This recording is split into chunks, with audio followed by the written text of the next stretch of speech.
Hi everyone, I'm Kevin Nelson. Here's a look at what's going on this week in the news. We begin with news from the Vatican. Pope Francis celebrated Mass and baptized 27 babies in the Sistine Chapel on the Feast of the Baptism of the Lord. During his brief and unscripted homily during this annual Mass, the Pope talked about the importance of transmitting the faith. All'inizio della cerimonia vi è stata posta la domanda: cosa chiedete per i vostri figli? E tutti voi avete detto la fede.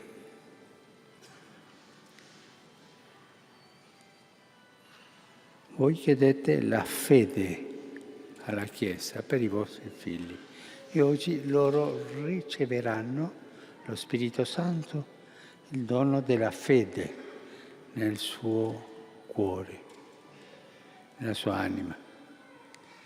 Ma questa fede poi deve svilupparsi, deve crescere. Sì, qualcuno può dirmi, sì, devono studiarla.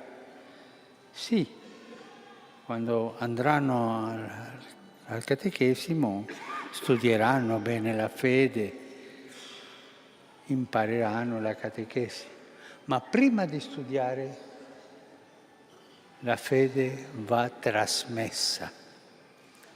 E questo è un lavoro che tocca a voi, è un compito che oggi voi ricevete, trasmettere la fede, la trasmissione della fede. E questa si fa a casa, perché la fede sempre va trasmessa in dialetto, il dialetto della famiglia, dialetto della casa, nel clima della casa. Looking now at news from around the country, the faith community of St. Peter Catholic Church in Cameron, Wisconsin was elated to hear that their prayers for the safe return of one of their parishioners, 13-year-old Jayme Closs, were answered. St. Peter Church in the Diocese of Superior is where Jayme attended religious education classes and Mass with her parents, James and Denise, who were murdered October 15th, 2018. Their funeral Mass was celebrated at the church October 27th. 21-year-old Jake Patterson has been charged with the couple's murder and with kidnapping Jayme, both of which he has confessed to, according to a criminal complaint released January 14th by the Barron County District Attorney. Jayme was found in the town of Gordon, about 70 miles from her home in Barron, where she escaped from a cabin in the woods where she had been held captive for 88 days. During the parish's January 13th Mass, parishioners prayed for Jayme and her family and for all who had searched for the teen while she was missing. St. Peter Church will hold a special service of thanksgiving for her return on January 20th. In news from the Vatican, according to Bishop Luis Fernando Ramos Perez, Pope Francis spent nearly 3 hours with bishops from Chile at the Vatican discussing the sexual abuse crisis that has rocked the church in that country. Rome Reports has more on that meeting. The Pope has met with a standing committee of the Chilean bishops. There the church is going through a delicate moment because of mishandling of abuse cases. First they met for an hour in the Apostolic Palace, and then they had lunch for 2 hours. It was, I would say, a very interesting encounter with a great collaboration of the Holy Father. He made a series of suggestions and comments. Coming here, we also wanted to reaffirm our commitment of communion, participation and collaboration with the mission of the Holy Father. The bishops did not reveal concrete measures. However, the meeting shows the Pope is closely following their situation, and they are determined to follow his guidance. In May, the country's 34 bishops handed over their resignations to the Pope. Pope Francis accepted and replaced 7 who had not acted correctly against abuses. For the Pope, all Chilean bishops are in office. The written resignations in the Church lose force after 3 months, so Pope Francis considers that we are all fulfilling our duty. However, if there is a need to address a particular case, he will address it directly with the person concerned.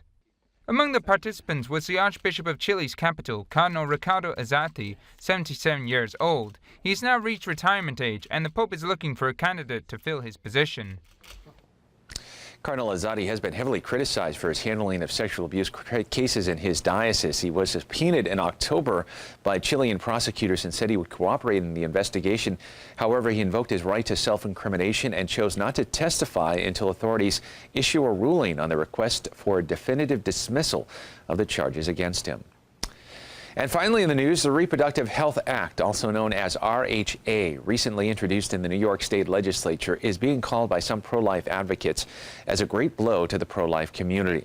Kathleen Gallagher, Director of Pro-Life Activities for the New York State Catholic Conference, said the bill refers to abortion as a fundamental human right, which is cause for concern. Because of the strong language, she said, the bill could be used to block religious organizations from advocating for life or prevent doctors from abstaining from performing abortions on religious or moral grounds.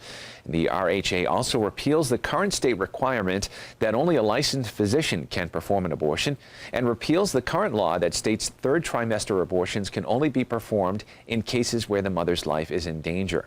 The bill also repeals protections for accidental live births and disallows criminal charges for illegal abortions, such as when a perpetrator seeks to abort their partner's child through drugs or physical violence. The measure is expected to pass within the first 30 days of the legislative session, as promised by Governor Andrew Cuomo. Well, that is all the information we have for you this time. I'm Kevin Nelson. Don't forget, you can keep up to date on Catholic news throughout the week with Catholic Newsbreak right here on the Catholic TV Network.